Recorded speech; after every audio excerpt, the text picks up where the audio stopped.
The forest stretched out in gentle silence, a place he had walked through every day for decades. Far from human settlements, deep within the land people feared and called the Demon Forest, this was his healing spot, unchanging, peaceful, familiar. As he followed his usual path, a strange feeling made him slow his steps. Something was different today. He stopped and looked ahead, noticing a figure lying among the grass and flowers. A girl was there, completely still, her dark hair spread across the ground. The sight instantly shattered the calm he was used to. As he drew closer, recognition surfaced without hesitation. He knew this girl, and the quiet forest suddenly felt heavier than it ever had before. He moved closer and saw her face clearly, the shock hitting him all at once. Noah Gran. The name rang through his mind as disbelief shattered his calm. His eyes widened beneath the hood. This was his Oshi. It's mean, a favorite person or character you enthusiastically support.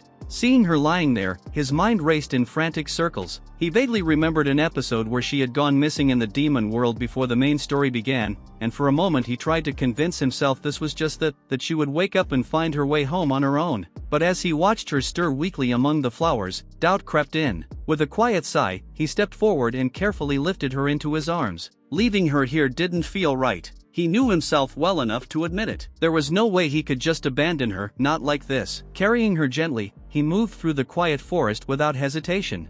He felt no regret about the life he now lived, reborn as a monster far removed from humanity. This world had its own order, its own rules. Beyond the forest lay a different reality, one protected by those known as guardians, warriors who stood at the borders of humanity's survival zone, fighting back the monsters that threatened it. He knew of them well, and of the role they played. As he carried her onward, fragments of memory surfaced, scenes from a game he once loved. Noah's personal route had always stood out to him, filled with quiet resolve and moments of fragile honesty. He remembered her voice, telling him not to follow, yet thanking him for being there all the same. This world was no stranger to him.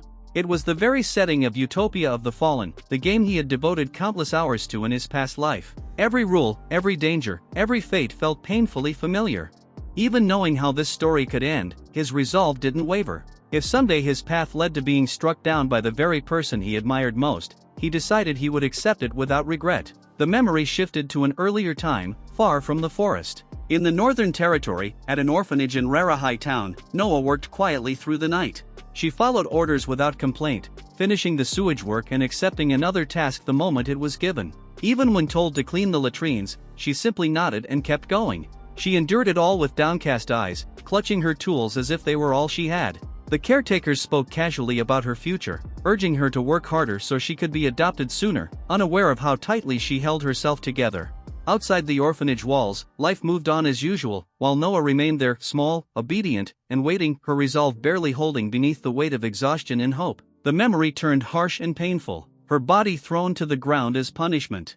She coughed and trembled, insisting through tears that she had done nothing wrong, that she had completed her work. The answer she received was cold and absolute. This, too, was their duty, because she was a slave. The chain rattled in the silence as she stared up in fear, the truth pressing down on her harder than the pain ever could. The memory sank even deeper. Noah stood silently with the chain tight around her neck, her eyes dull as realization slowly set in. She was paraded forward, spoken of like an object, praised as a fine slave while others bowed and exchanged pleasantries over her fate. When a man stepped closer and declared he wanted her, her head lifted slightly in confusion. Fingers tilted her chin up, forcing her to meet his gaze as he decided her worth with casual certainty. The memory softened for a moment. After being sold, Noah was given warm food, clean clothes, and a bed.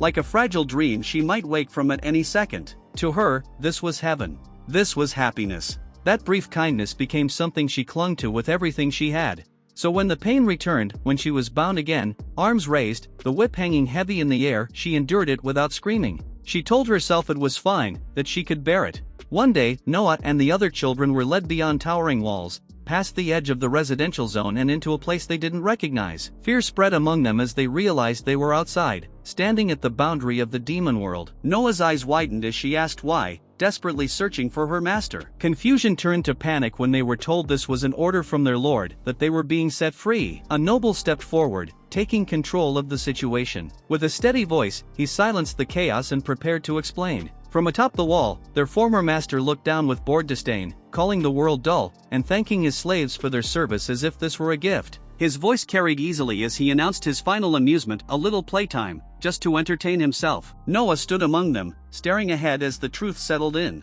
This wasn't freedom. It was disposal. Below, the ground trembled.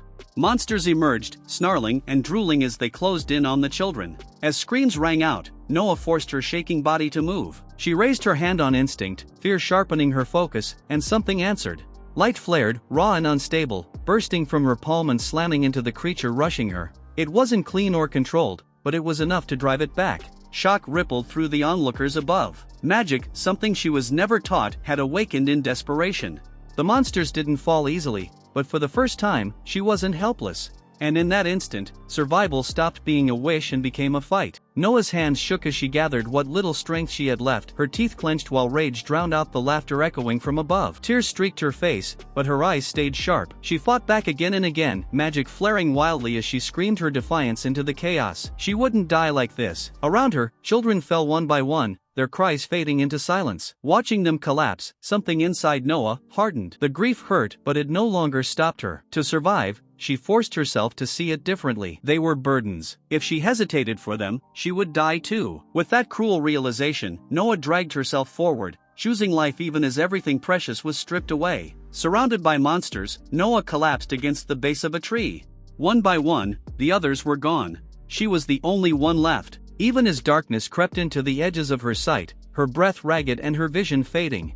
Her body refused to respond, her limbs trembling no matter how fiercely she willed them to move. But no matter what it took, no matter how broken she became, she had to survive. The monster loomed over her. But even then, she lifted her trembling hand. Magic flickered weakly around her fingers, fragile yet stubborn. Noah forced every last scrap of will into that one single thought. She didn't want to die. As the monster brought its full weight down on her, she screamed back with everything she had left. Power erupted from her outstretched hand, no longer weak or flickering, but violent and absolute. The blast tore through the creature's body mid-strike, shredding its body and hurling the remains across the ground. Blood and fragments scattered as the creature collapsed, lifeless before it could even touch her. The power didn't stop with a single strike. Even as her legs buckled and her scream tore raw from her throat, the magic kept pouring out of Noah, surging wildly beyond her control. Monsters that rushed her were blown apart mid-leap, their bodies shattered and flung away as the ground split beneath the force of her will. Her vision shook, her body screaming in protest, yet she kept standing, driven forward by nothing but desperation. Every breath burned, every movement hurt, but she lashed out again and again, instinct guiding her hand where thought no longer could. The slaughter finally ended. Noah staggered forward until her legs gave out, her bare feet sinking into soft grass scattered with small flowers. The air here was different, quiet, gentle, untouched by blood or screams.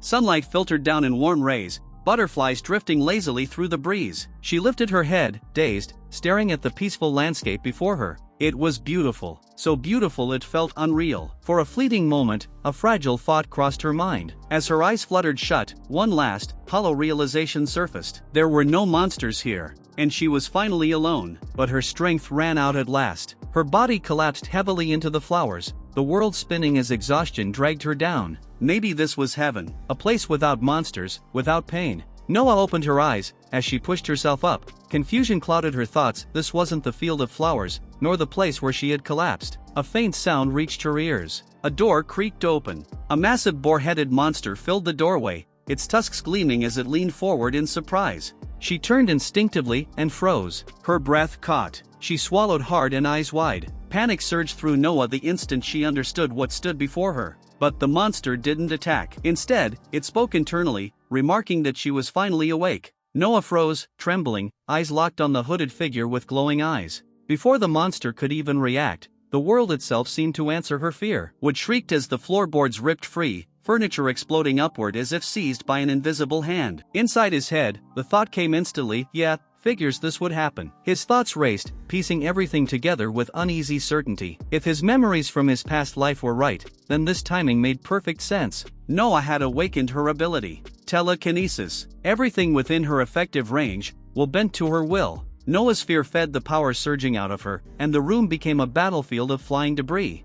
The debris surged toward him in a violent wave, planks, splinters, and shattered furniture screaming through the air. The monster didn't flinch. He lifted one hand. That was all it took. Flying debris were deflected aside in a clean, effortless motion. Noah's breath hitched as the last fragments fell harmlessly to the floor. With a simple wind magic, it can completely nullify her magic. Even though she had poured everything she had on that attack, Noah felt it then, a cold pressure sinking into her chest. This wasn't like the monsters she had fought before. This monster is on a completely different level. The invisible grip slammed into him without warning. Air crushed around his neck, tightening fast, snapping his thoughts into static. Inside his head, was she really trying to strangle him to death? The thought slipped in, absurdly calm. If I'm going to be killed by my Oshi, I'd die happy. That was what he used to think that, but he changed his decision and say, now it seems I won't be going that way. He stands over her, cloak drifting in the fading turbulence, glowing eyes fixed on her unmoving form. It's over now, she thinks calmly, not with triumph, but with certainty. Inside her head, a quieter voice stirs, one that remembers struggle, pain, endurance without reward. Shouldn't it have been okay for me to get just a small reward? She lies there, arms raised weakly, breath ragged. Her thoughts spill out in fragments, how she fought, how she always fought, how an ending like this feels unfair. At last, resignation wins. Fine, just do whatever you want. The monster calmly kneels as the boar's body hangs suspended, turning slowly in the air. Heat and wind coil together, precise and controlled, roasting the meat evenly. Fat drips and sizzles as the scent spreads through the room. Her fear shifts into confusion as she realizes the monster isn't attacking anymore. Something is happening. Across the room, she stares in disbelief. The fight that nearly killed her has ended not with execution, but with cooking. The monster works with quiet focus. Chunks of boar meat are neatly skewered, lifted into the air by a gentle spiral of wind. A thin ring of flame forms beneath them, rotating slowly so the meat cooks evenly. Fat crackles and drips, the smell rich and unmistakably food. Across the room, she can only stare. Her eyes track the floating skewers. The absurdity finally hits her all at once. Why is a monster cooking? The monster tilts his head slightly, glowing eyes fixed on her trembling expression. Why are you making that face, Noah? The thought stays locked inside him, quiet and confused. He had already checked her condition. Her body was overheated, drained to the brink, every sign pointing to collapse. Not wounded, just completely spent. Extreme exhaustion, and the conclusion had been obvious. She's ridiculously hungry. So he finishes arranging the skewers and guides the plate toward her. She freezes, staring at the meat inches from her hands, eyes wide, throat dry. Is he telling me to eat? Her stomach betrays her with a sharp ache, and she hesitates only a second longer before instinct takes over. She stares at the skewer, completely baffled. I don't get this at all. Okay, fine. You just want me to eat, right? Then I'll eat. She bites down hard, almost angrily, juice dripping down her chin. The taste hits, simple, smoky, unmistakably neat. Across from her, the monster stiffens. No seasoning, but it should be edible at least. He relaxes a fraction when he notices something. When Noah finally takes a bite, her body reacts before her mind does. The food isn't special or seasoned, but it's warm, filling, and real. After being chased, injured, terrified, and starving, that simple bite overwhelms her. She starts crying not because the meat tastes amazing in a gourmet way, but because it reminds her she's still alive. The tension she's been holding onto, fear of monsters, fear of dying alone, fear of collapsing, suddenly releases all at once. Her tears are from relief, exhaustion, and gratitude mixed together. She keeps eating even as she cries, because her hunger is real and her body desperately needs it. For the first time since everything went wrong, she feels safe enough to stop fighting and just eat. When she tastes the meat, the flavor feels comforting rather than exciting. That comfort hits her harder than she expects. Her body has been pushed past fear and hunger for too long, and the moment she finally eats something warm and filling, everything she's been holding back spills out. The wide, empty space around them emphasizes how small and vulnerable she is in that moment, and the monster stays beside her. The monster already knows about Noah's past and remembers being emotionally moved by her struggles in his previous life. Even after being reincarnated as a monster, those feelings didn't disappear. However, in this world, humans and monsters are supposed to be enemies, so he's been avoiding humans on purpose to stay out of trouble. Seeing Noah like this changes everything. She's exhausted, crying, clinging to him, and clearly at her limit. At that moment, the idea of rules, factions, or staying uninvolved stops mattering to him. Abandoning her now would feel unnecessarily cruel. So the conclusion he reaches is straightforward: he can't ignore her anymore, and he can't leave her to suffer. Helping her isn't a strategic choice or a moral debate, it's simply the only thing that feels right to him in that moment. Suddenly Noah called to him. Exhausted, hurt, and overwhelmed, she asks, "Are you on my side?" On the monster's side, he's realized just how badly she's been hurt, how close she was to breaking completely. Seeing her like this confirms his decision. Leaving her alone or pretending not to care is no longer possible. The monster does not speak. When he answers, of course, it's not spoken dialogue, but Noah understands his answer anyway. Her expression changes so strongly, she realizes that he's chosen her side. That certainty is what finally calms her. Her tears soften, and she manages a small, relieved smile as she says thank you. The monster is thrilled to see his Oshi like this, and makes a sound in a way that feels more like actual speech, or at least a voice-like response. That's why Noah suddenly looks surprised and asks, "You can talk? So you can understand words?" The monster turns his head slightly toward Noah as she asks this. He's confirming that he fully understands language, not just reacting emotionally or instinctively. She started to laugh and say, "This is so messed up. Ever since she was born, my life's been hell. Being treated like an object was normal, with no one to save me from this hell." Noah reflects on the situation and finds it ironic. The one who saved her isn't a human hero, but a monster. Instead of being scared, she's calm about it now. Her fear has already passed. She then asks the monster if he has a name. For her, a name means recognizing someone as a person, not just a monster. The monster is confused. He thinks she means a human name, but he explains, internally, that he doesn't have one in this life. He doesn't even fully understand what kind of monster he is. Noah doesn't care about that. She brightens up and decides she'll give him a name herself. The monster is shocked and flustered by the idea of getting a name from his Oshi. Noah thinks seriously about what to call him. She notices that he looks ghost-like, dark body, glowing eyes, quiet presence. Based on that, she comes up with the name Rei. It's cute and simple, and it fits his appearance. The explanation note shows it's a wordplay. Rei can mean spirit or ghost in Japanese, which matches how he looks and feels. His inner thoughts explode. He calls it simple-minded because the name Rei is straightforward and innocent, exactly the kind of name a kind, honest girl would choose. When Noah asks, "So you like it?" he turns away sharply and insists that he don't care, but his body language says otherwise. He notices that Noah looks genuinely happy, and that alone makes him feel happy too. That realization catches him off guard. Wait. He reflects on the contrast. Before, she was just someone he admired from afar, his Oshi. Now she's standing right in front of him, alive and smiling, because he saved her. That makes the situation feel very real and heavy to him. He admits something important in his thoughts. Because he's a monster, he can't properly express his feelings or say what he wants to say out loud. Instead, he chooses a simple action, offering her food again, as his way of caring for her. The monster makes a silent vow to himself. Even though he can't say it out loud, he decides that from now on, he will always stay on Noah's side and protect her. This is his true promise. They sit together casually, sharing food. It looks peaceful and ordinary, which contrasts with everything that happened before. Noah quietly thanks him. She understands, even without words, that he helped her and stood by her side. Noah calmly says, "But I can't stay here."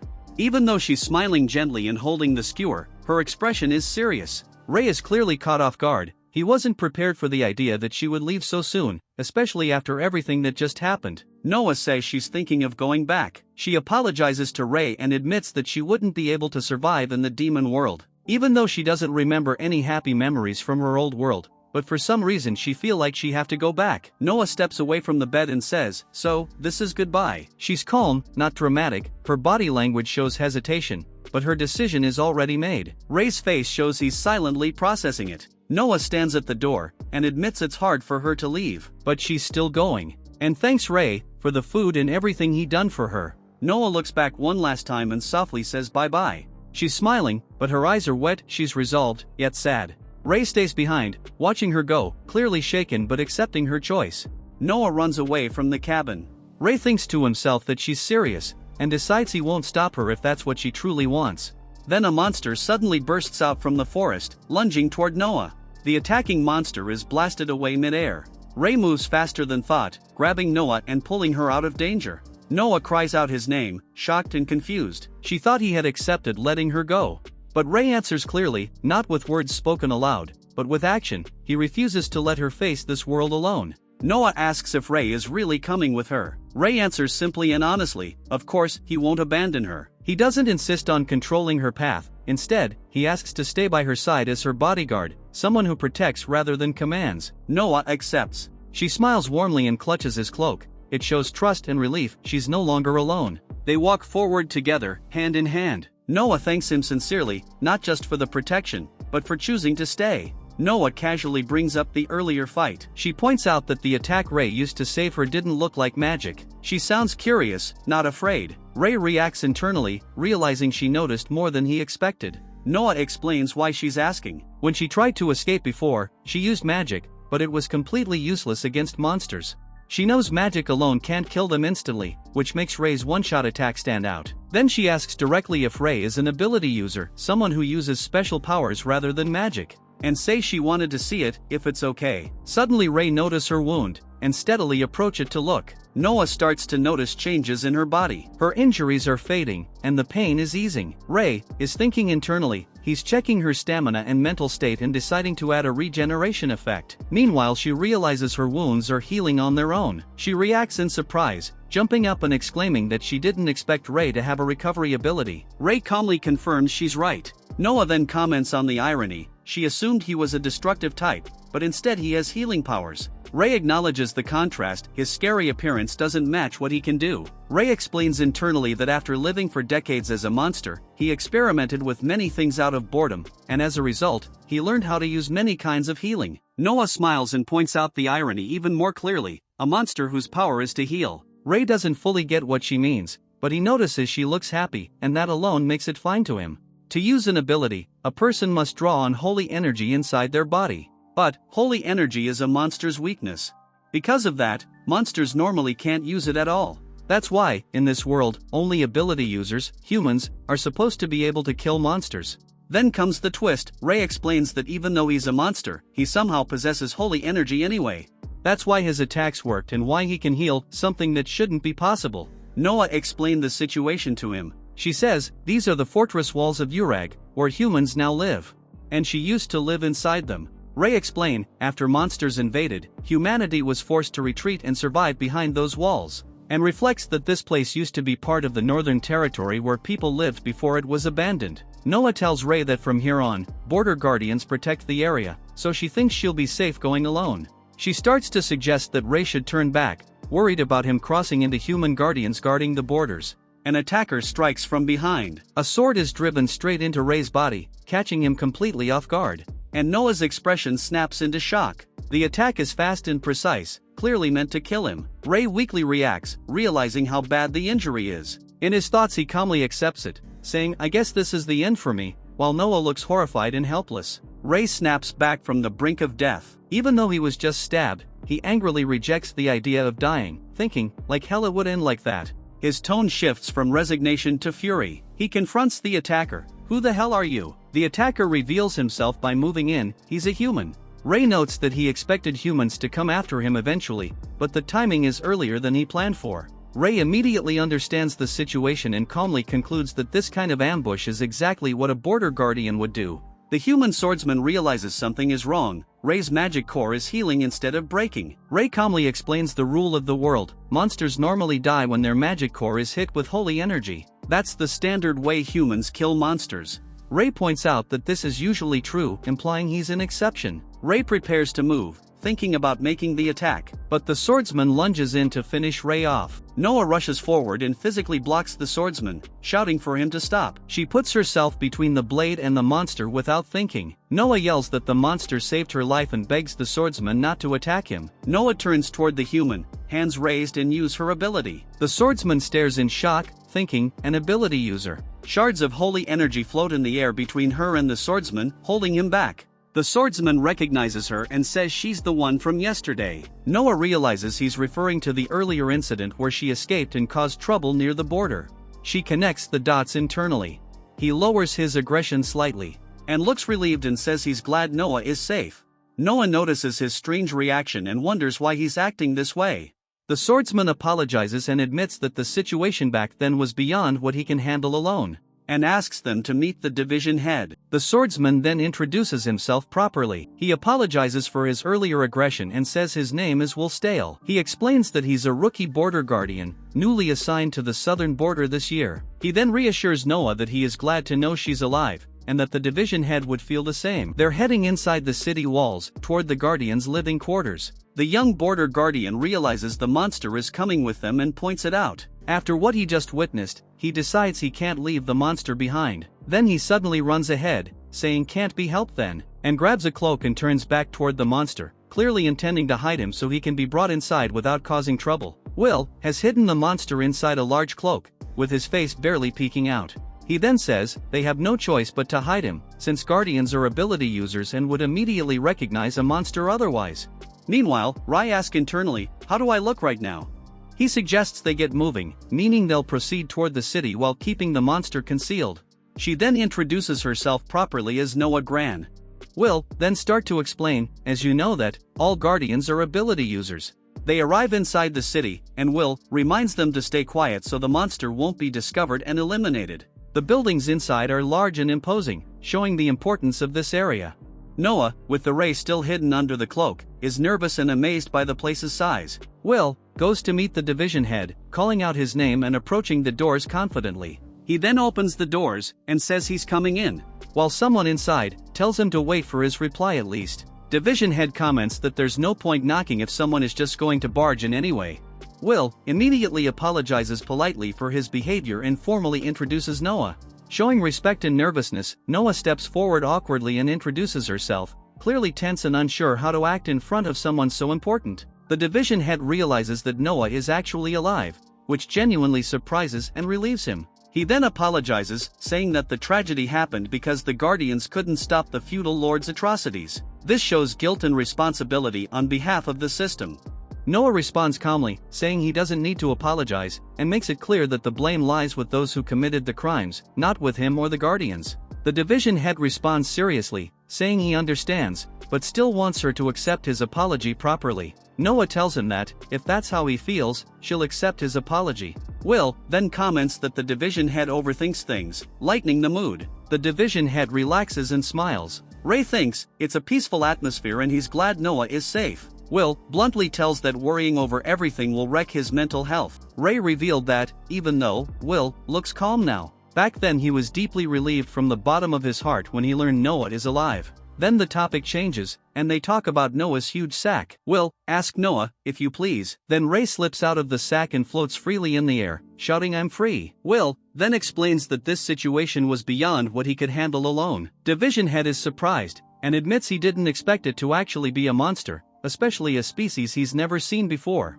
Noah explains clearly that Ray saved her before, and that he doesn't attack humans. She's standing close to him to show her trust. Division head accepts that, he notes Ray's traits are very different from known monsters, and that monsters haven't appeared like this in years, but he can't ignore Ray because he's a monster. Noah explains that Ray understands human language even though he can't talk. Division head directly asks Ray if he's on Noah's side. Ray's answer is simple and emotional, because she's my Oshi, and shakes his head in agreement. Ray himself is surprised by how things are unfolding. Division head is clearly overwhelmed. He admits this situation is far beyond what he expected. Division head says he need to hold an executive meeting as soon as tomorrow. But Will stops him, saying there's more information to deal with. He then confirms what he suspects, Noah has already awakened her ability. Noah answers softly, yes. Will then explains the consequence plainly. Since Noah has become an ability user, she is required to serve as a guardian. He asks her directly if she's prepared for that, because she won't be able to return to her old life. Noah answers honestly that it's fine, she has nowhere else to go anyway. Division head accepts Noah's situation and says she's welcome as a guardian. And until the executive meeting tomorrow, he tells them both to keep a low profile. As the conversation turns back to abilities, Noah casually drops an important fact. Ray is also an ability user. When Noah says Ray is also an ability user, Will and Stale react in total shock. But Noah and Ray are calm. Noah casually gestures as if it's no big deal, while Ray tilts his head, quietly confused by their reaction. Noah is alone in a bath. The quiet setting and steam show she's trying to calm down after everything that happened. Noah's face shows she looks troubled and overwhelmed. She's not relaxed, she's lost in thought. She thinks that so many unbelievable things happened in such a short time, and wonders if it's all really real. The house is shown from outside while Noah thinks, if I stay in a house like this, as she's imagining settling into her new life. Will is approaching from outside, and knocks on the door, and greets her politely, good morning, Noah-san. It's me, Will. Suddenly the door bursts open. A strong gust of wind explodes outward from inside the room. Will is shocked and thinks, why is wind coming out from inside? The force is clearly unnatural. The wind blast throws him off his feet and sends him flying down the corridor as he yells in surprise. Will realizes what caused the incident and turns toward Ray, calling him by his name. Ray stands there wearing an apron, surrounded by swirling air. Ray silently admits it, the burst of wind really was his doing. Ray realizes he opened the door without thinking, imagining some other guardian has come to caught him. Will, then startled and confused. Will looks into the kitchen and freezes in disbelief. Ray is calmly cooking, with a frying pan and food laid out, steam rising as if nothing strange is happening. He questions it outright, "You're really a monster, right?" While Ray, completely unfazed, keeps cooking. Will awkwardly admits Ray's been keep surprising him since yesterday. Ray then recall yesterday's events. Will and Stale realize the shocking truth: Ray is not just a monster, but also an ability user. Will reacts in disbelief at the idea of a monster having abilities. Will is visibly shaken, admitting this is the first time he's encountered something like this. Stale then asks what kind of ability Ray has. Everyone watches in stunned silence as Ray uses his ability. Stale senses it clearly: holy energy is flowing into Ray. Stale realizes in shock that Ray's ability is healing. Will then explain healing is an extremely rare holy ability, normally only used by high-ranking guardians.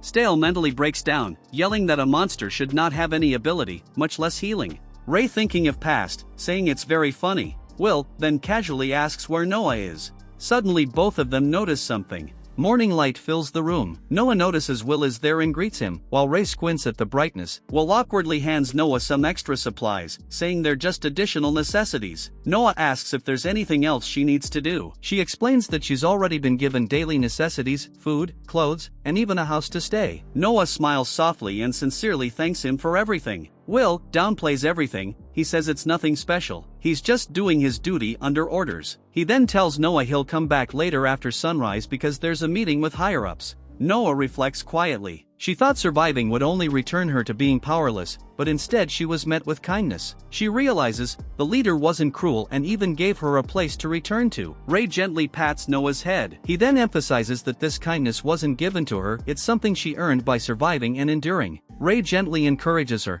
telling her to build confidence in herself. This is what he really wanted to say to her. Noah looks confused. Ray suddenly presents food.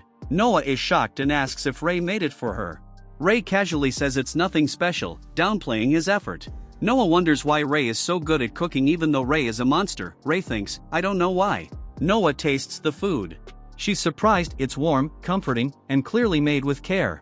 Her expression softens as she eats. Ray wonders what he brought with him. Will says it's nothing special, just something for practice. The item turns out to be a book. Ray looks at it closely but admits he can't read what's written inside. Noah reacts with surprise. Noah recognizes the book and realizes it's the tale of the great hero Silva. Ray listens quietly and curiously. Ray thought if Noah can read, it's a good opportunity to learn the language. Noah asks if Ray wants her to read the book. Ray asks for letters. She replies if he wants her to teach him how to read. Noah gently explains that she couldn't read or write either, and say, when I was a slave, I guessed the story from pictures, because it was famous. Noah apologizes for not able to help. Ray suddenly panics and yells Will's name. Noah calms him down and says it's okay. She suggests they can just ask the leader later and reassures Ray gently. Ray explains that the book Will has is actually a rare item, only high-ranking guardians are allowed to own such things.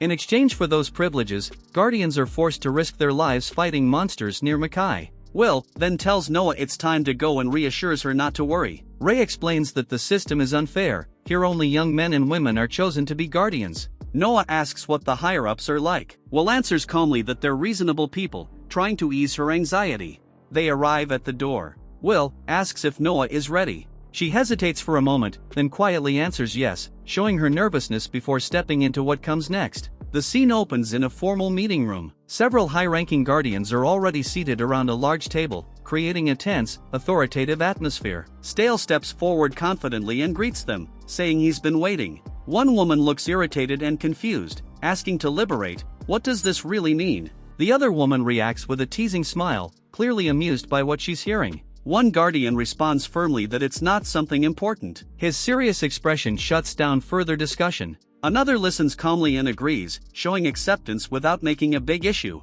A little girl speaks hesitantly, asking if there's really any problem with the situation. The guardians discuss the situation lightly at first, some laughing it off, but Stale points out, she knows the real issue with her ability. She points out, knowing something is wrong and choosing not to act is still a problem for her. She tries to diffuse the tension, telling everyone not to get too worked up and suggesting they calm down. Noah stands in the center. Ray in the sack clearly nervous, he admits that facing the higher-ups makes him tense, surrounded by their serious gazes. Stale explains that she'll be working with them from now on, setting a formal but welcoming tone, and asks Noah to introduce herself properly. Nervous but determined, Noah introduces herself and says she is 18 years old, bowing politely and asking for their help. Her stiffness shows how anxious she is. One guardian reassures Noah not to be so rigid and tells her it's fine to think of her like family. Rose steps in with a warm smile and introduces herself gently. Noah listens quietly, still shy but beginning to relax. A man mentions that he's heard she's been through a lot, speaking in a friendly, open way, and introduces himself as Eric and greets Noah casually. Noah reply, "Nice to meet you." Eric laughs it off, keeping the mood light, while the others also greet her. Another guardian says they're friends now and tells Noah to relax. The conversation turns playful. He then points out that person over there, Lilia, she's younger than you. Lilia scolds the man, Albert, for his comment about her age. Lilia casually raises her hand and says she hopes to become friends with her. Albert pushes the girl named Tsubaki. She freezes, stammers, and mentally goes blank, showing how nervous and overwhelmed she is. Tsubaki bows deeply in embarrassment, clearly flustered but trying her best to be polite. Stale steps in smoothly and welcomes her again, easing the tension. Noah answers softly. Ray admits he was worried about whether she'd be accepted, so he feels relieved and happy now. Ray suddenly reacts when Eric points out to Noah about the bag she's carrying. Stale steps in and refocuses the situation, telling everyone this is the main issue and asking Noah to help. Noah hesitates but agrees. Inside the bag, Ray thinks seriously. Facing the higher-ups like this forces him to think carefully. Even as a monster, he can't act carelessly here. The monster stands in the center, surrounded by the high-ranking guardians. In its head, it wonders, can I really make it out alive, showing fear and pressure. Everyone watches silently. The atmosphere is heavy, no one is interrupting, and the monster feels judged from all sides. A close-up of a shocked eye emphasizes the seriousness of the moment. One of the guardians, Lilia, reacts physically, tense and uneasy. Tsubaki suddenly lunges forward and swings her sword at the monster. It's a fast, instinctive attack. Ray doesn't move to counterattack. Inside its head, it calmly realizes, looks like it's impossible, and accepts that it won't be able to avoid what's coming. Will intercepts Tsubaki's sword strike mid-attack. The clash is violent and sudden, sparks fly as blade meets blade. Will throws himself in front of the blow to stop it, showing pure reflex and resolve. The force of the clash knocks Will back, his body spinning away from the center of the room. Noah shouts Ray as the situation escalates. Her expression hardens, she extends her hand, and energy begins to gather around her fingers. Noah reaches out instinctively, but her face shows fear and hesitation. Stale steps forward and stops her. Tsubaki suddenly drops to her knees, trembling. She realizes her monster aura reacted on its own when she detected a monster. Tsubaki bows deeply and apologizes, overwhelmed with guilt and fear, even though she didn't mean to hurt anyone. Noah rushes to Ray and checks on his condition. Ray realizes he couldn't react in time, because Tsubaki's attack was simply too fast. Lilia points out that Tsubaki isn't calm at all, criticizing her stance and saying her way of drawing the sword is flawed. Eric explains that when she detects monster, Tsubaki enters combat mode, and she becomes completely focused. Tsubaki admits she's not good at things like staying calm or holding back, showing her frustration with herself. Stale thanks Will for the help. Will replies that this outcome was predictable given the situation. Ray notices that Noah is in a bad mood. She looks irritated and sharp, clearly unhappy with what just happened. The leader sees that Tsubaki has finally calmed down and decides it's time to move on, saying they should properly begin the explanation. Everyone gathers around the table again. The leader formally introduces the monster, stating plainly, his name is Ray. Ray stays silent, the room going quiet as all eyes turn toward him. The guardians react with surprise. Tsubaki peeks out nervously, while others look shocked. This situation is clearly outside what they expected. They realize something important. Ray isn't just a monster. He understands their words, didn't fight back earlier, and may even be an ability user. One of them admits it's the first time they've ever heard of a monster helping humans. The group discusses Ray's ability. It's clarified that his power is healing, and Stale points out that he doesn't act violently. He's not the kind of being they can simply discard. Rose asks, same ability as hers? Ray silently responds by nodding, confirming what they're saying. They also clarify that his healing works on a single target, unlike her AoE-type healing. The realization sinks in, even single-target healing is extremely valuable. One guardian reacts with disbelief, saying that being able to do this freely is incredible, while others look shaken by how rare and dangerous this ability could be. Stale asks directly if he can use his healing on Eric and others. Ray quietly agrees, showing no resistance. Internally, Ray points out that the higher-ups' trust in him seems unusually strong, and monsters normally shouldn't be allowed this close, yet he stands right in front of them, and no one feels immediate danger. He thinks a single monster alone isn't a threat, especially compared to everything else they face. Rei reflects inwardly, admitting he couldn't react to Tsubaki during the earlier clash, reinforcing how abnormal her presence and speed really is. Everyone reacts to Rei's performance. Rose praise his ability and admit it's impressive and more practical than hers. Stale explains her ability clearly. It weakens monsters in the area while strengthening allies' endurance at the same time. He notes that her healing ability is especially valuable because it does both at once. Eric joke and reassure Rose that her burden won't get lighter anytime soon because her power is too useful. Rose is embarrassed but clearly acknowledged as important. Rei quietly agrees in his own way. Rei explained that her ability also applies a debuff to monsters, while the holy energy works like a buff for allies. He explains its own ability, it's single target, so while the effect may be stronger than Rose's, it can only affect one enemy at a time. Rose concludes that in battles with many enemies, her area type ability is more practical, especially combined with healing support. She also admits that if Rei were an enemy, it would be extremely troublesome to fight. Rose agrees, saying until Rei can be trusted, it would be better if someone higher ranked keeps an eye on him. Eric explains that accepting Rei here was also his suggestion, showing he had already thought this through. Tsubaki reply, she doesn't have any problems. Albert adds a clear warning, if Rei is a friend, he'll be welcomed, but if he becomes an enemy, there will be no mercy. Lilia says she has already seen the future, so she has no objections, and agrees with keeping Rei under supervision. Everyone gathers around the table and reaches a mutual agreement, officially deciding how Rei will be handled going forward. Rei announces happily that they've been accepted by the higher-ups, though with the condition that they'll be monitored. Noah looks relieved and grateful, clearly happy that things worked out. Lilia asks how this decision will be explained to the others later. Stale explains the plan, when the time comes, you will help me persuade that person, but for now, they'll proceed slowly and carefully.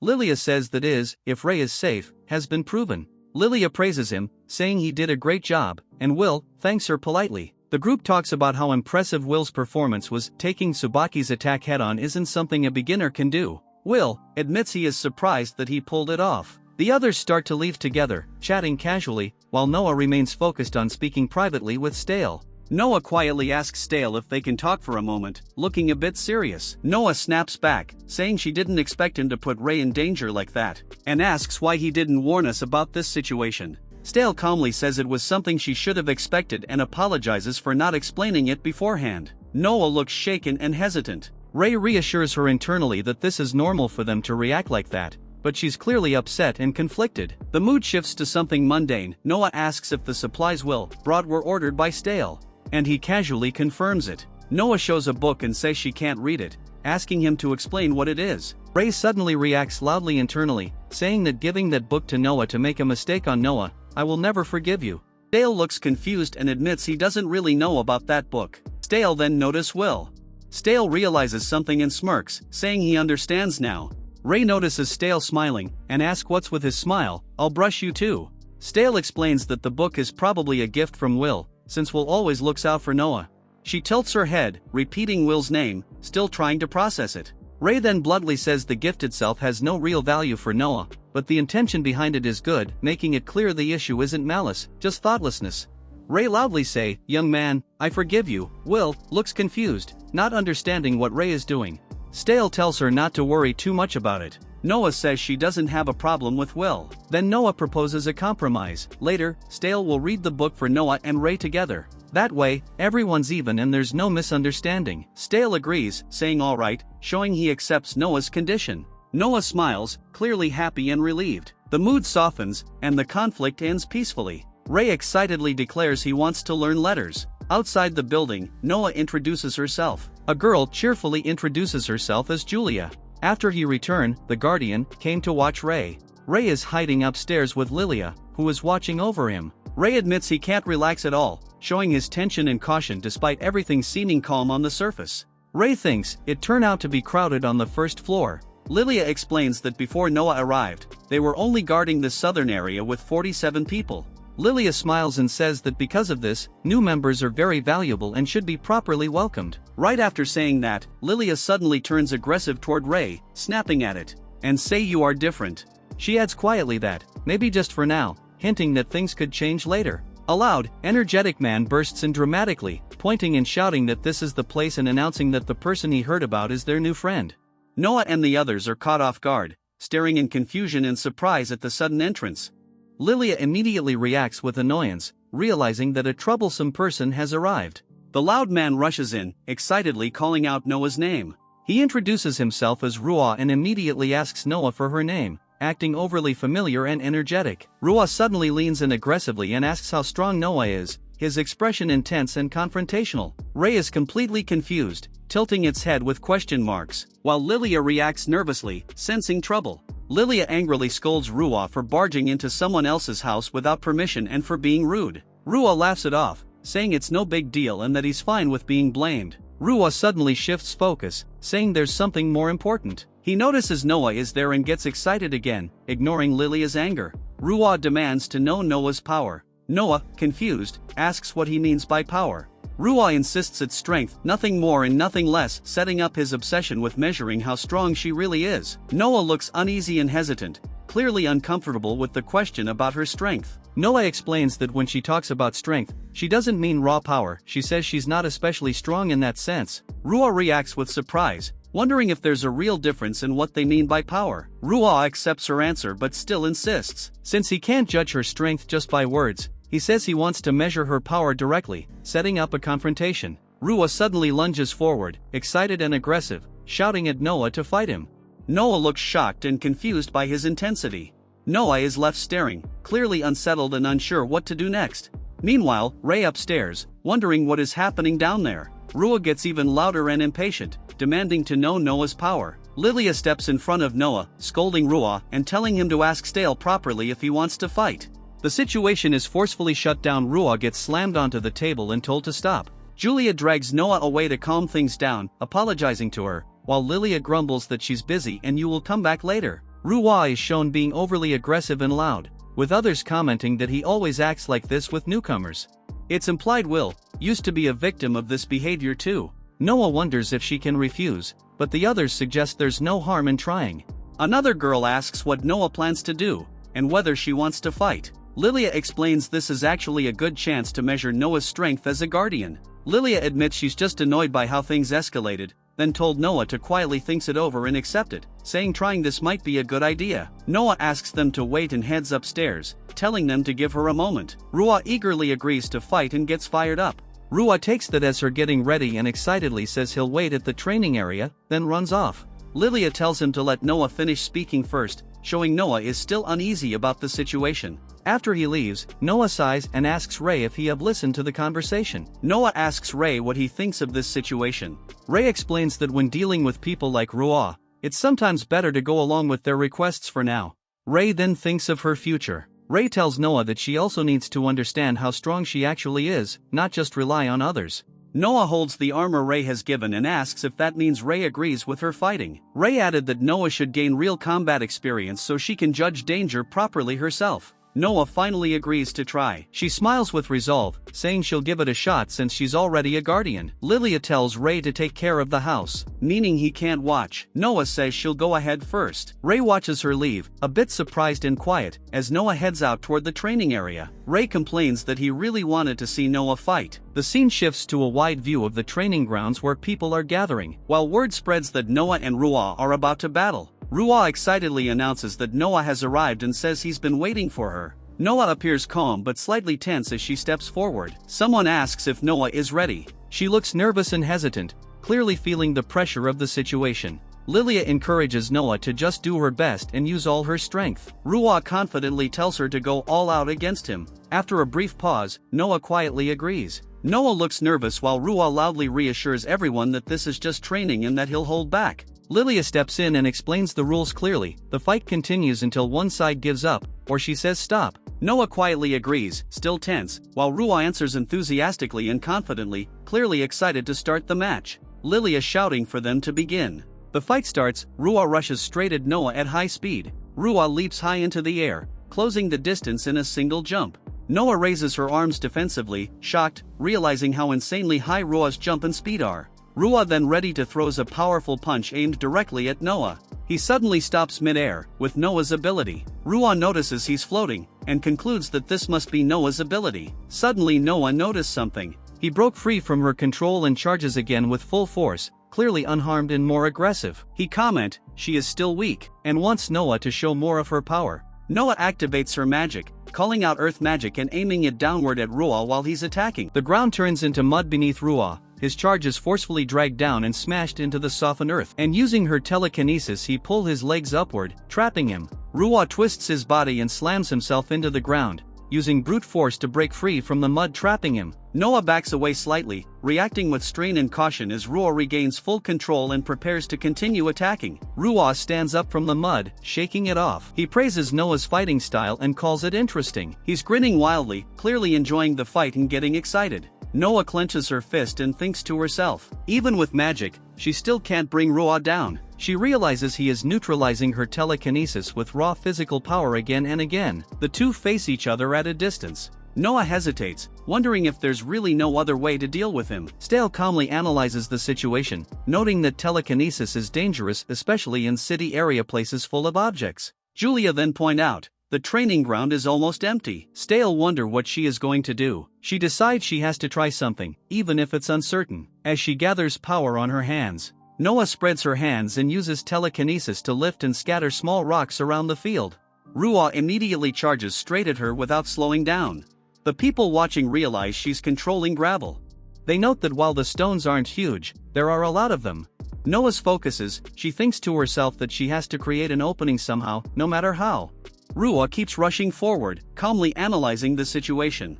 He realizes that when he dodges or reacts, there will inevitably be a brief opening somewhere, and Noah is trying to exploit that moment.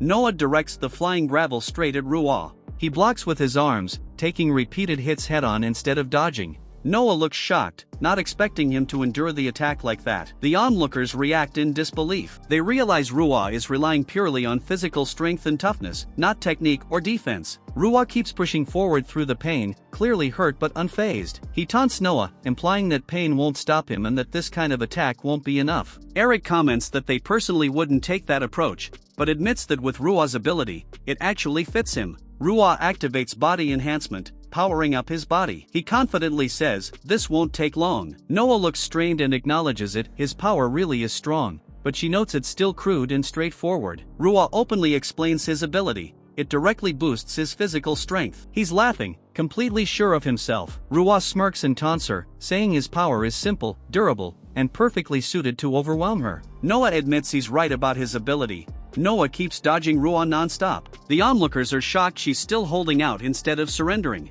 The observers remember that Noah only awakened her ability 2 days ago, making her performance even more surprising. The realization fully sinks in. Noah really is a brand new ability user, which makes her endurance and control impressive, but also worrying. Noah continues fighting, clearly inexperienced but pushing herself hard.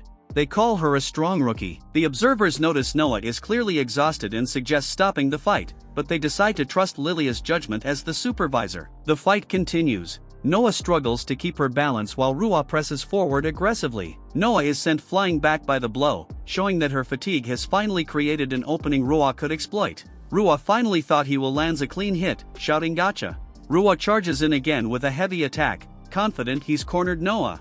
Ruah is shocked, realizing something is off about her movement. It's revealed that Noah is using her ability on her own body to move, boosting or redirecting herself with telekinesis instead of just throwing objects. Ruah grins excitedly, saying it's getting interesting, but Lilia steps in and declares the match should stop here. Lilia firmly announces the result. Ruah is the winner and physically stops him before he can continue. Noah is exhausted and urgently asks for it to stop, barely holding herself up. Ruah is dragged away while still hyped and noisy, as Lilia shuts him up before he can say anything unnecessary. Eric and Stale praises Noah, saying her last move was a very good idea and that she did well. Ruah grins widely, praising Noah's power and thanking her for the fight. He's clearly satisfied and excited. Noah drops to her knees, completely drained. She looks confused and quietly wonders if it's really over. Noah admits she's exhausted. Ruah is dragged away, still noisy and energetic, while everyone agrees this much effort was more than enough for her first real fight. The others praise Noah for doing well and managing to fight Ruah at all. They say that alone is impressive. Lilia stands beside Noah and calmly tells her that she fought very well. The training ground is quiet again, showing the fight is truly over. One of the observers asks Noah how she managed to move like that, They say she's gained something very valuable from this fight. The others praise her warmly, telling Noah she did an amazing job. Noah looks surprised and a little shy as the realization sinks in that her effort is being recognized. Noah is being helped up by the others. She looks confused and embarrassed, wondering if they're praising her. She says she doesn't really understand why, but she's clearly exhausted. She admits she feels extremely sleepy, showing how drained she is after the fight. Ray's figure bluntly appears as she remembers his cooking. She says that, when she goes home, she will ask Ray to make food. They realize Noah has gone quiet. Then someone noticed that Noah has fell asleep, ending the scene with a calm, gentle moment after everything that happened. Ray lies down and sighs, thinking quietly. He is worried about Noah, because she has gone to spar. Sounding a bit worried and thoughtful, but suddenly Ray noticed something. Someone then mentions that the watch duty has been rotated from Lilia to her. Ray reacts in surprise, not expecting that. The girl kneels politely and introduces herself as Tsubaki Aranami, apologizing for what happened in the earlier meeting. She looks nervous but sincere. Ray wonders when she started being here and why she looks so tense. Tsubaki sits stiffly in front of him, clearly uneasy under his gaze. Ray listens quietly and repeats her name in his head. Even though he has forgotten many things, her name feels familiar and sticks with him for some reason. Ray then remembers, Tsubaki is already 22 years old. Despite her youthful appearance, the fact clearly surprises him. He continued, even though she looks young, she is actually 1 year older than Stale. In other words, among all the guardians of the southern region, she is the oldest. Ray observes Tsubaki closely and thinks that once she enters combat mode, her mind becomes completely focused, shutting everything else out. Ray remembers a past moment in battle and realizes it feels exactly like back then, when everything narrowed down to a single instant. He recalls how in his past life players used to describe that state and realizes he's now feeling it directly through his own body. In-game, she moves forward with overwhelming sharpness, earning the name Samurai Cyborg.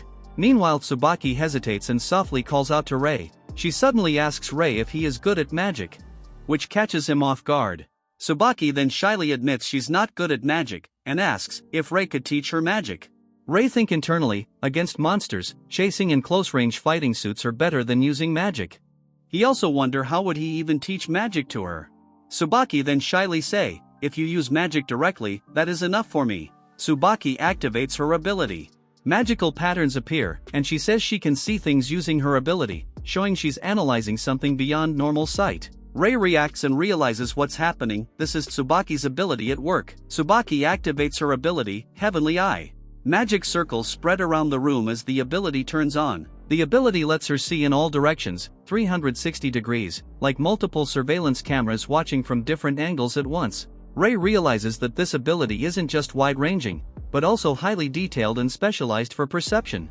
Her vision doesn't stop at surfaces, she can see through things and detect the flow of mana and holy energy. Ray agrees to help and decides to act. He understands Tsubaki wants to trace the mana flow to its source. Tsubaki is surprised but attentive. Ray explains he'll use simple, non-lethal magic. He releases mana from his body, focusing and controlling the output carefully. Ray connects his magic to the magic particles in the air, preparing the spell. The spell activates wind magic, creating visible mana movement so Tsubaki can clearly observe how mana flows. Ray releases wind magic more strongly. The air swirls violently as he demonstrates how mana moves when shaped into a spell. Tsubaki watches closely. She is clearly surprised as the wind flows around her. Ray explains that basic magic is simple, it doesn't require chanting. Encouraged, Tsubaki decides to try it herself, now understanding the fundamentals. The wind gathers around Tsubaki's feet, showing how mana naturally circulates and stabilizes near the ground. She stands stiffly, startled, reacting with a small gasp as she realizes she failed to maintain the spell. Tsubaki's wind magic vanishes immediately after forming. She's confused and surprised that it disappears so fast. Ray comments dryly while watching. Tsubaki looks embarrassed and discouraged by the result like a small puppy.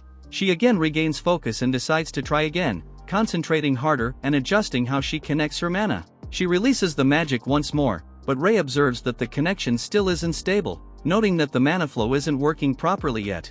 Tsubaki tries to form magic again, but Ray suddenly steps in from behind and guides her arm. She's startled and confused by the sudden contact.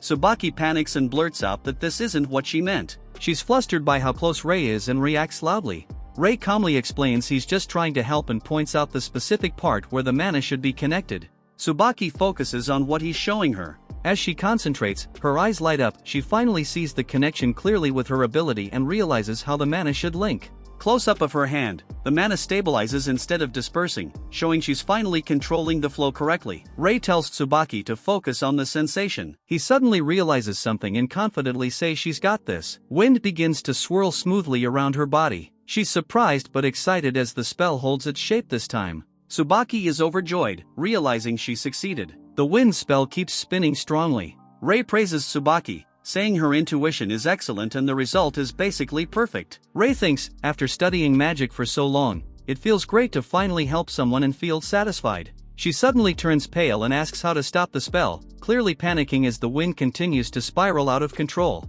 Rei suddenly reacts in shock, sensing something is wrong. He realizes the spell is still active. Rei urgently tells Tsubaki to cut the connection between the spell and the magic particles using his hands. Tsubaki tries, but she's unsure and struggles. Rei thinks if she keeps forcing it, she'll suffer mana exhaustion, symptoms like nausea, dizziness, sensory disturbance, and fatigue. Rei understands the problem. Tsubaki can generate the spell, but she doesn't know how to properly stop it, leaving the wind magic still dangerously active. Tsubaki realizes she's already close to her limit. Rei panics, feeling her mana running out. Rei pulls Tsubaki close while the wind magic rages. He knows that connecting mana directly to another person is dangerous, but Rei admits that he originally wanted Tsubaki to handle the magic on her own, using her own ability, but the situation has gone too far. As the mana surges violently, Rei realizes he can't afford to hold back anymore. He commits to intervening directly, even if it means breaking his own restraint. Tsubaki wonders if Rei is trying to do something. The mana stream reacts strangely, showing something new is happening. Rei apologizes internally, and admits this is his first time doing something like this,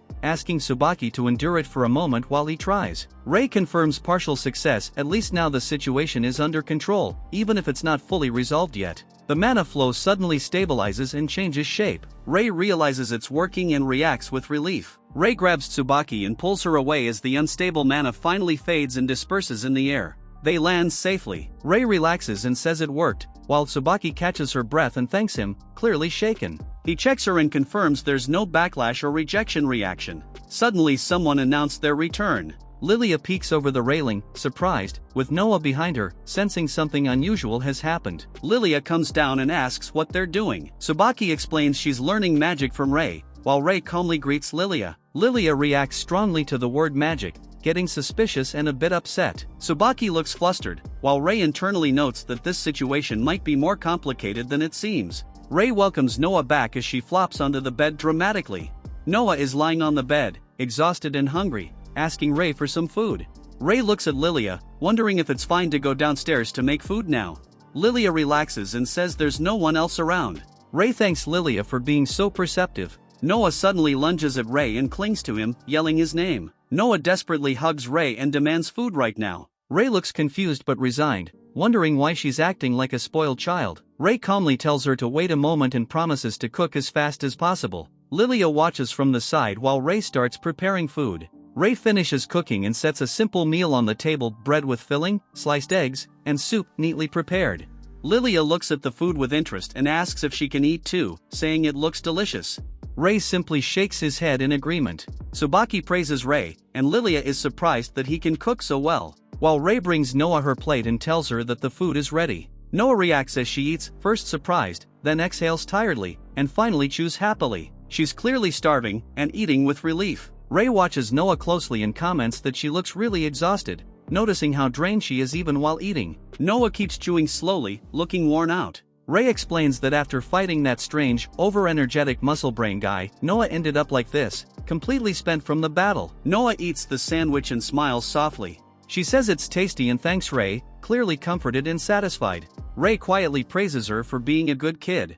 The mood shifts slightly. Lilia watches while drinking, and Rei gently reminds Noah to eat slowly, showing concern for her condition. Suddenly Lilia asks if Rei is Noah's guardian or something. Rei reflects internally. He admits that Noah is definitely biased toward him now, and he's aware she's already relying on him. He acknowledges, almost reluctantly, that he's become her guardian since taking her in. Noah pauses while eating and looks up, slightly confused and thoughtful. She doesn't fully understand the situation, but she's listening and reacting quietly. Rei realizes what's happening to him. He concludes that this feeling isn't logic or duty and wonder if his paternal instincts are starting to emerge. Suddenly Lilia asks Noah about her teacher, making Noah look puzzled. Lilia then say, I intend to find you a fighting teacher, but from what I saw in your fight against Luo, you have a very much talent. But Noah then reply, saying it's her first fight against someone, making Lilia stun in shock. Lilia then continues, saying that even though that guy looked simple, he was actually a high-level close-range fighter.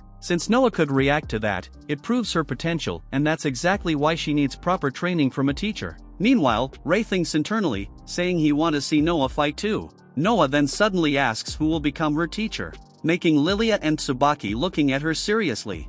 After considering it, Lilia says their ability types don't match, so she and Tsubaki is not suitable to teach Noah.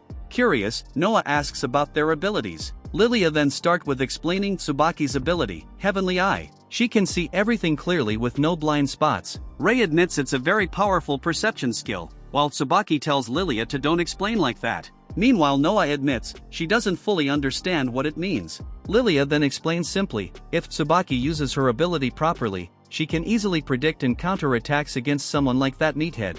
After hearing this, Tsubaki notices Noah looks really shocked, panicked. She tells her to calm down, and say, please do not make expression like that. Afterward Lilia reveals her own ability, Future Sight. She explained, I can see few seconds to minutes into the future. Rei then recall few moments and her past weird reaction. And conclude, so battles for her are based on reading the future and reacting ahead of time, not just normal skill.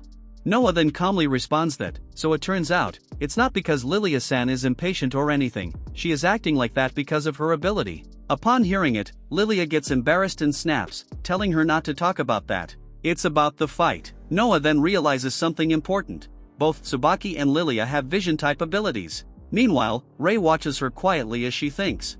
Noah subsequently asks a simple but important question: if both abilities are similar, then who is stronger? This sets up a comparison between Tsubaki and Lilia. Lilia then say, Tsubaki can't beat someone who can see the future, confidently declares she would win. But Tsubaki argues that even if Lilia can see many things, she don't believe Lilia can land a hit on her. Rei calmly thinks the result would be 50-50, while the two girls keep arguing noisily in the background. Tsubaki then confidently declare, whatever, I'm sure I will win, while pouting. But Lilia immediately denies it loudly, and Noah stays calm trying to stop both, saying she understands, while Lilia stubbornly insists she'd win even without abilities. Meanwhile, Rei concludes, so Tsubaki is stronger. Noah then asks who will become her teacher, looking a bit unsure but serious. Upon hearing this, Lilia and Tsubaki react quietly, looking at each other. The scene then shifts to outside. We see Noah, while carrying Rei in her back, politely asks someone to be her teacher. Her tone is sincere and a bit nervous, showing she truly trusts this person. We then see Stale with confusing look. He asks, so this is my turn to take care of her? Meanwhile, Rei lament, he is the leader, right? Lilia then explains that among the higher-ups, Stale is the only one with an offensive type ability, so you're the most suitable to teach Noah. Stale reflects seriously about his task, while Rei wonder about his abilities. Stale demonstrates his ability, Holy Energy Conversion, creating a concentrated ball of energy in his hand. It shows he can convert magic into holy power. Rei explains that normal magic doesn't work well on monsters, but holy-based magic is especially effective against them, making it a strong counter. Rei also added that without being able to use magic, this ability alone ain't very useful, but combined together, it become very powerful. Tsubaki also praised this, saying Captain's magic is very high level. Stale then shows overwhelming power, his holy energy fills a huge area, and it's stated that no one can surpass him in large-scale control. Noah is amazed at how much mana and holy energy he has. Rei speaks calmly, saying he's confident in his magic, but admits that if he fought Stale at full strength, even he would struggle. Rei also agrees internally that he's worthy of being a leader. Suddenly Stale remembers he also promised to teach Noah read and write too. He decides to start right away, and tells Noah to go to the training area, and ask Lilia to look after Rei in the meantime. Stale also mentions Lilia to teach Rei basic things like reading and writing, and Lilia then casually says to leave things to her. Upon hearing this, Rei suddenly gets excited, shouting internally that he can finally learn to read and write, and be able to communicate with Noah. Meanwhile, Stale is surprised Noah still has energy even after fighting earlier and remind her to take rest. But Noah rejected his offer and reply, I already got my energy again thanks to Rei's cooking. Stale then questioned himself, a monster is cooking? Meanwhile, Noah continue, saying she used to not rest, but today she accidentally falls asleep. And she remembers the recent events, fighting, eating together, being protected, and realizing this place feels safe and warm to her. Because of this, she decides she wants to become stronger, so she won't lose this new life and the people around her. Upon hearing this, Stale looks at her and smiles softly. Even though he doesn't speak out loud, his expression shows he's genuinely happy and supportive. And he understands her feelings and accepts her decision, while saying he will do his best as her teacher. The scene then shifts to the training area, signaling that this is the start of her growth. To figure out exactly how strong Noah's newly awakened ability is, Stale starts a simple evaluation. He points toward a practice target and tells her to destroy it with her power. Noah immediately agrees. She focuses her attention on the target, gathering energy as the air around her begins to vibrate. Then, the entire target explodes into splinters as her telekinesis smashes straight through it with overwhelming force. Watching the target crumble apart, Stale calmly processes the result. The power itself isn't the surprising part anymore. When asked how she normally uses her ability, Noah gives the most protagonist answer imaginable: she just pours in all her strength. After hearing Noah's ridiculously simple explanation, Stale finally understands the problem. She isn't lacking power, she's lacking technique. So he decides to teach her the basics of how ability users actually fight. Stale creates a small flame in his palm and tells Noah to focus on the flow of holy energy. He then channels holy energy directly into the fire. The energy condenses around the flame as he activates his technique. The moment Stale releases the technique, the fire surges forward with explosive force. Noah watches the demonstration in confusion. Compared to Stale's refined technique, she's basically been swinging a hammer with her eyes closed. Seeing Noah's confusion, Stale decides to explain the foundation behind abilities. He points to his chest and reveals that the same organ used to convert magic power is also responsible for activating abilities. Stale then creates another flame in his hand and gives Noah a different perspective. Instead of treating abilities as some mysterious gift, he tells her to think of them as a person's own unique form of magic, and encourages her, saying if you think of your ability as magic instead of brute force, wouldn't the way you uses it change as well? Noah begins imagining her telekinesis as if it were magic flowing naturally from her body. As she does, holy energy starts gathering around her more smoothly than before. The result is immediate. The target detonates with an even bigger explosion than before, sending fragments flying across the entire training ground. Noah stares at the destruction in complete disbelief. She only changed her mindset for a moment, yet the power she released was noticeably stronger. Even Stale looks surprised. He expected improvement, but not this much improvement from a single explanation. Stale realizes just how absurd her growth rate is. But before he can relax, a familiar face peeks over the edge. Lilia has been watching the entire training session and seems very interested in the results. After seeing Noah's absurd progress, Stale officially ended the lesson. Lilia then mine too. But suddenly Ray asked done already, using his water magic. Then Lilia drops an even bigger surprise for Stale. Ray has already learned how to read, making Stale completely caught off guard because that shouldn't even be possible this quickly. Ray immediately shuts down the assumption. Not entirely, at least. Meanwhile, Noah notices something strange floating nearby. The moment she realizes what's happening, she practically jumps out of her seat. I want to learn how to read too. At the same time, Ray reveals his own reason for studying so hard. Ray writes that he wants to talk with Noah too. It's because she's his favorite Oshi, the very same heroine he admired back then. After hearing that Ray is desperately trying to learn how to read just so he can talk to Noah, Stale completely loses it. He starts laughing and points out that Ray doesn't look like a terrifying monster anymore. He looks like an awkward dad trying way too hard to have a conversation with his daughter. Stale apologizes between laughs and explains that Ray has been dying to talk with Noah this entire time. Meanwhile, Noah pouts because everyone seems to be having fun without including her. Ray immediately writes a response. Hey, I didn't go that far. Afterward, Ray worried it's very late, and thinks she should probably get some rest. But the moment she discovers someone can teach her how to read so she can talk to Ray, Noah becomes completely obsessed with learning. After spending all day learning letters, Ray suddenly gets an idea. So our boy immediately starts experimenting with wind magic. The next thing everyone hears is an absolutely cursed noise exploding through the room. Ray quickly explains his thought process through floating letters. He was trying to see if he could use wind magic to create a voice. Ray admits the truth. This challenge is much harder than he expected. Learning letters was one thing, but creating words with wind magic might take a lot more practice. Stale explains that producing a voice is far more complicated than people think.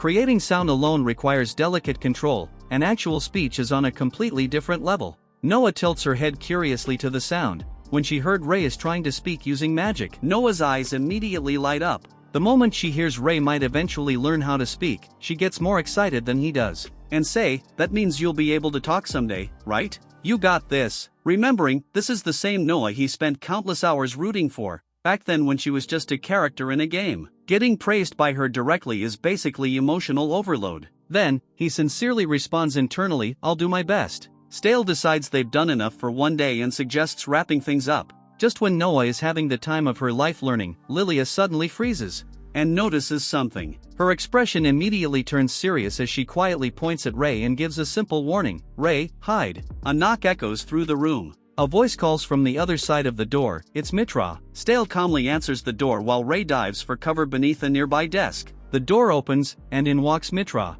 One look at the room tells her everything she needs to know. Lilia's here. And even the newest recruit is hanging around. Stale then gets straight to the point. For someone like Mitra to show up this late, something must have happened. Unfortunately, the answer isn't good. Mitra reveals that the patrol squad has returned. The problem? They came back without the caravan they were supposed to be protecting. Stale doesn't waste a second.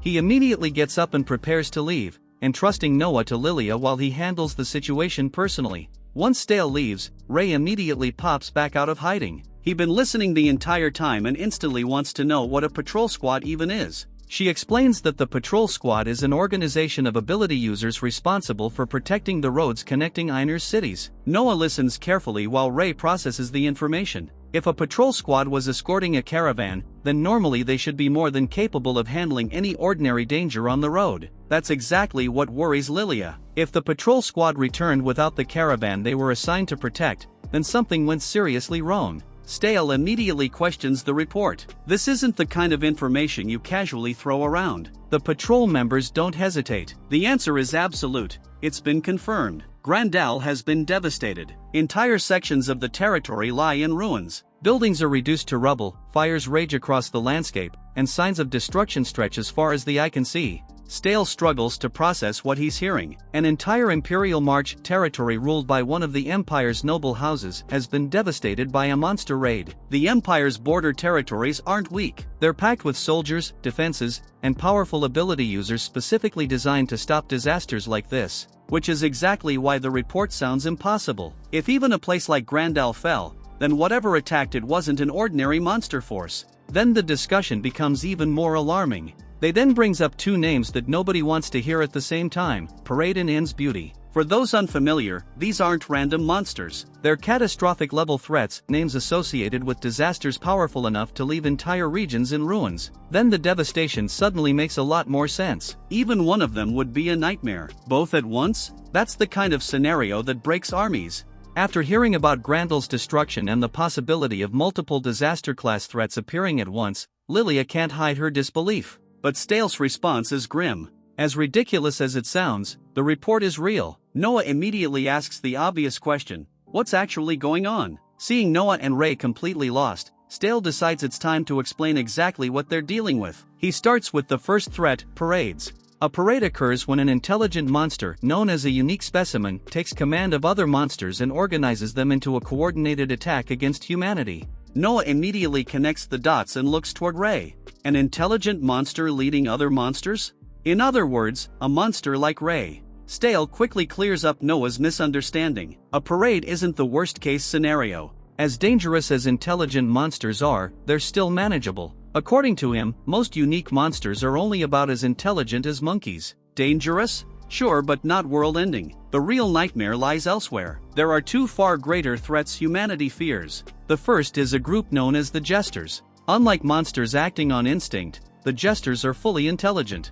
They're a criminal organization made up of powerful ability users who deliberately spread chaos wherever they go. Their founder, Ix, built the organization around a terrifying philosophy: life is short, the future is uncertain, so people should indulge every desire they have while they still can. And these aren't random thugs. The Jesters' commanders are elite ability users with enough power to threaten entire nations. Stale moves on to the final threat, En's Beauty, and unlike the Jesters, almost nobody truly understands what this group is. All anyone knows is their goal: humanity's downfall, the end of civilization. Every member has completely embraced that idea and actively works toward it. That's what makes them so terrifying. Nobody knows how large they are, where they're hiding, or what they're planning next. They're a disaster lurking in the dark. Noah listens carefully, trying to process everything she's learned. Apparently monsters aren't the only thing humanity has to fear. Lilia gives a dry response. In any world, crazy people are bound to show up eventually. Ray silently agrees. Back in the game, there were definitely more than enough lunatics running around. Then Ray starts thinking about something else entirely. Parade existed in the original game. He knows that much. But the Jesters? En's Beauty? Who are these people? As far as Ray remembers, neither group was ever mentioned in the story he played. Meanwhile, Stale points out the obvious danger. If a neighboring territory was attacked by something this serious, the consequences won't stop at their borders. While everyone discusses the growing threats surrounding the kingdom, Ray suddenly notices something strange. The scene then shifts to the forest. Nearby, another guardian finishes surveying the area and asks a question: was there anything unusual? The answer comes back immediately. Nothing major. Just a monster that wandered a little too close to their patrol route. But the response earns a skeptical look. That monster got dangerously close before being noticed. Were you even paying attention during your rounds? At that moment, Noah's group arrived. The story then shifts to the patrol squad making their rounds through the forest. Despite the crisis hanging over the kingdom, one energetic member still tries to keep morale alive, cheering everyone on after another completed rotation. But honestly, the mood is getting rough. They've been operating under constant tension for over a week now, and even the most optimistic members are starting to feel the pressure. And it's not hard to see why. Between the possibility of a parade outbreak and the disturbing reports arriving from across the kingdom, everyone is walking around like they're expecting disaster to strike at any moment. Will and Noah then glance at each other, wondering something. She suddenly calls out to Julia, catching her attention. Noah invites everyone to come eat at her house after patrol. Will agrees, saying good relationships within the squad are important, while Julia is surprised by the invitation. Julia then gets incredibly excited at the thought of eating at Noah's place and runs after them, yelling for everyone to wait for her. At Noah's house, Ray floats into the dining room carrying a cup, while Stale greeting them. He then happily introduces him, saying he made sure to bring him alone. Meanwhile, Julia reacts with complete shock, staring wide-eyed as she realizes a monster is here. She tries warning Noah that there's a monster in the room, but Noah calmly reassures her that Ray may be a monster, but he's harmless. Panicking, she asks why Stale is also here. But Will reassure him, telling he is with Stale. The explanation only makes her panic even more. While the others try to calm her down, she can't understand how anyone thinks this situation is normal. The terrified girl practically almost collapsing from shock while she's saying all she wanted was to join them for a meal. At the same time, after opening the door and seeing Ray inside, Mitra freezes in disbelief and asks what exactly is going on here. She then demands an explanation after seeing all this.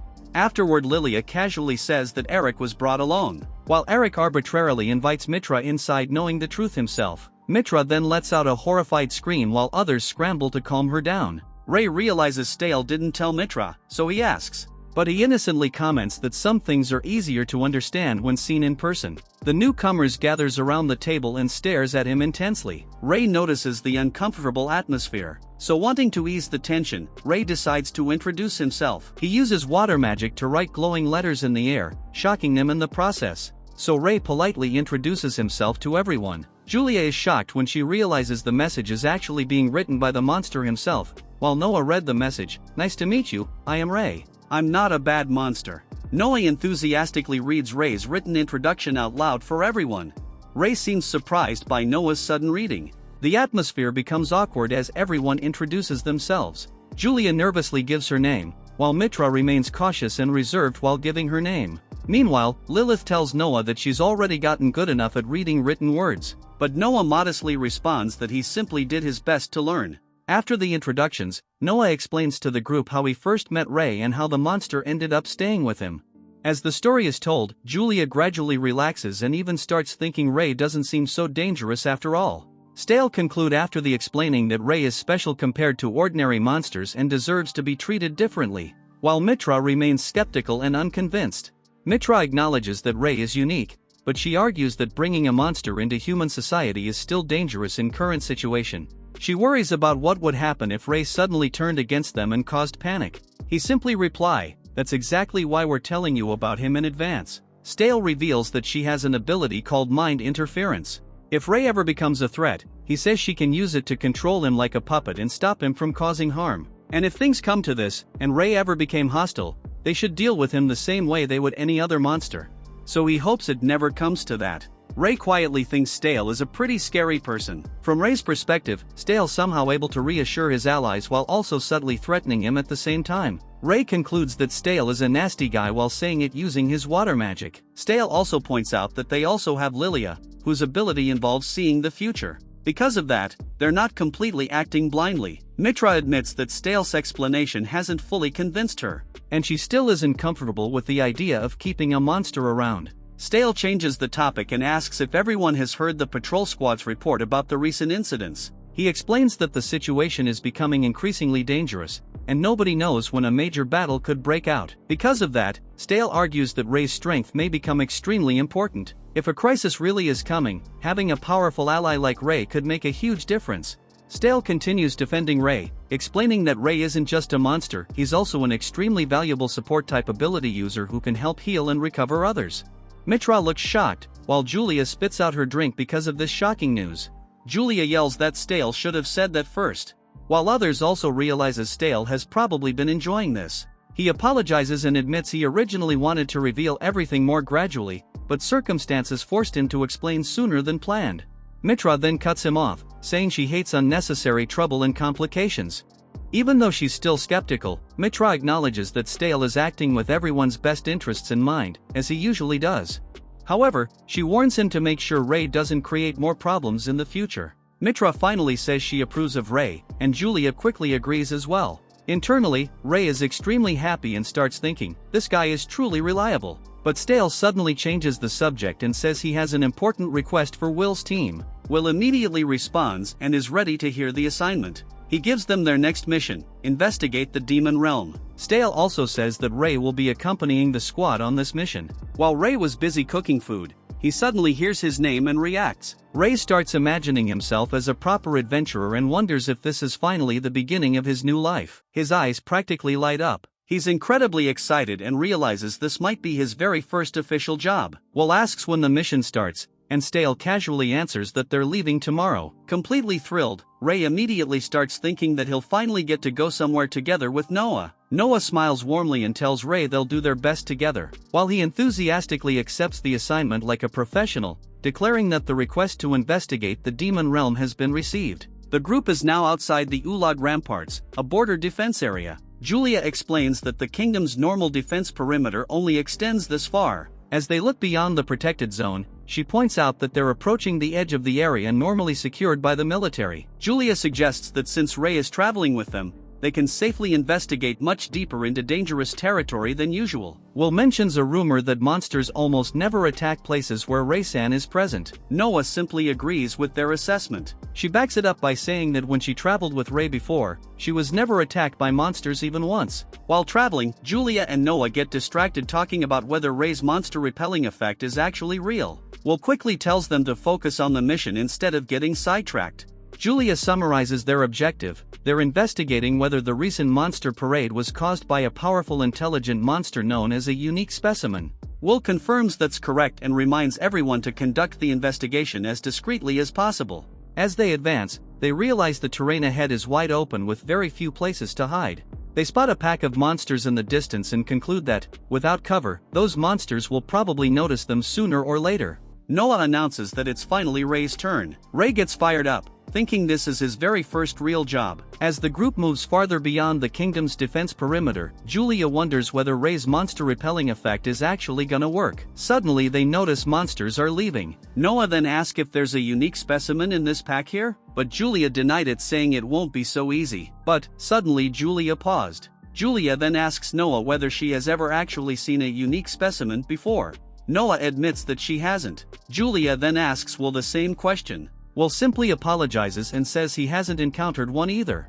Since Rei is a monster himself, she immediately turns to him and asks if he's seen one. Rei awkwardly explains that he was basically a shut-in and didn't get out much, so he hasn't seen one either. Julia realizes this means there isn't anyone in the group who can positively identify a unique specimen on sight. They'll have to rely on her own judgment. Noah then asks if a unique specimen has any obvious or distinctive features that would make it easier to recognize. She explains that a unique specimen usually doesn't look different from normal monsters on the outside. The biggest giveaway is its presence, aura, or the feeling you get from looking into its eyes. She advises everyone that it would be better if they never encounter one in the first place. As they continue walking, Will notices they're about to leave the forest and enter another open area, so he tells everyone to stay alert. Ray suddenly pauses after hearing something moving in the bushes. The others become cautious, expecting a possible threat. But Ray internally say, "It's nothing to worry about." The group head into a beautiful open clearing and reveals that this is Ray's personal healing spot. Everyone looks around in surprise because the area is peaceful and completely different from the dangerous monster territory they expected. Ray explains that this place is special for another reason besides being his healing spot. Julia is impressed by how peaceful and beautiful the area is, saying she never expected to find a place like this in the demon realm. Ray quietly reflects that the place already feels nostalgic to him. It's clear he has spent a lot of time here and has grown emotionally attached to it. After seeing the peaceful clearing, Noah suddenly suggests taking the group to Ray's house, making Will and Julia completely confused. While Noah casually says, "Your house is somewhere around here, right?" As Noah gets excited and enthusiastically tells everyone to follow her.